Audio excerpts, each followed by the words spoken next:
Hello everyone, welcome to Let's Talk. True knowledge is an age-old concept, and over the ages, people had been debating over what is right and what is wrong, what is true and what is false. Most recently, the language of truth had been changing. We are able to accommodate multiple truths. We're comfortable to say it is true from his perspective, it is true from her perspective, it is true from that particular culture's perspective, so on and so forth. We live in a sinful world where truth is distorted and corrupt. A deconstruction of the acquired knowledge seems to be the order of the day because perspectives matter to us today. Then how do we know what is true knowledge? We live in an age where facts are on our fingertips and knowledge is accessible easily more than ever, especially through internet. But we still find ourselves far behind the truth. What an irony. Interestingly, Bible doesn't provide a set of formulae that would lead somebody to arrive at this true knowledge.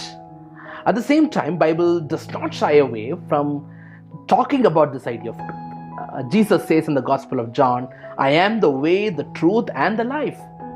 This is a very significant claim of Jesus that tunes our mind to hold a perspective where truth is a person.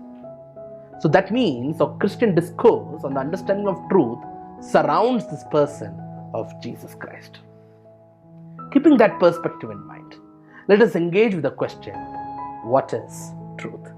One of the helpful ways that the Bible helps us to address this question is by introducing us to the idea of living in the truth. In other words, it is our lifestyle that provides an indication whether we are living in this truth or not. The understanding that this living in the truth provides is not the person who sits in an elevated position with a true knowledge in a cognitive sense. Instead, truth is a part of his or her reality that conditions their living. So how does this living in the truth look like? Let me address this question by a passage from 1 John chapter 1 verse 5 to 10. John expands this idea of living in the truth from this particular passage. The root understanding of the Greek word John used for truth is aletheia. It got fascinating meaning. It means non-concealment. It means a matter or a state of affairs that is seen in its non-concealed sense. There is purity. There is no falsehood about it. There is no hiddenness about it. There is a sense of transparency and no scope of discussion about gray areas. The matter exists in either black or white. If this is what truth looks like, what does living in truth look like? Let me highlight 3 principles that John helps us from this letter. Number 1, living in truth is to seek purity in relationships. Relationships are an integral part of human society. It is a familiar terrain for most of us across the globe. The tensions in human relationships are plenty, and we often invest our time or energy and even money to navigate through these tensions. Quite often, these tensions result from our own pride and fear that leads us to a space of hiddenness from one another. We fail to be transparent and open that leads to strain in our relationships. We often face the fear of judgment or losing respect or abuse or several other kinds of fear that leads us to this space of hiddenness. Sometimes we are too prideful to admit our mistakes, or we look down upon somebody because of their economic status, or education, or caste, or race, or color, or spirituality, or morality, or any other kind of issues related to pride. Living in truth means to find ourselves at the feet of Jesus, unloading our struggles with the issues of fear and pride. The goal is to receive the power to face our fears and receive forgiveness from our actions resulting from pride through genuine repentance. It is in this removal of impurities we seek authentic relationship with God and others. Human relationships become more genuine and meaningful. But remember, we are in a constant process of sanctification. This means we may never get to see a complete, perfect, transparent human relationship setup. Although that is the goal, let us focus on the process, which is finding ourselves at the feet of Jesus. That leads to a second point. Living in truth is to protect ourselves from deception.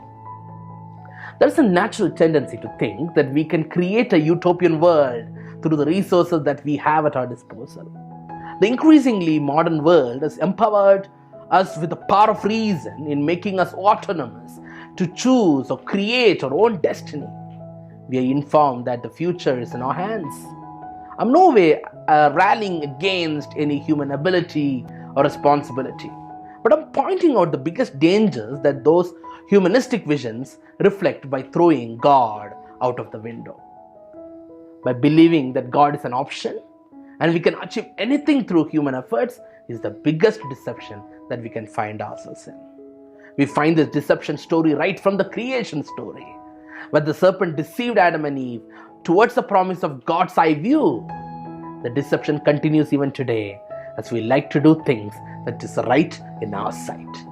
Living the truth is to admit that we are being deceived by doing things what is right in our sight, and the confidence in self to conquer the world without God.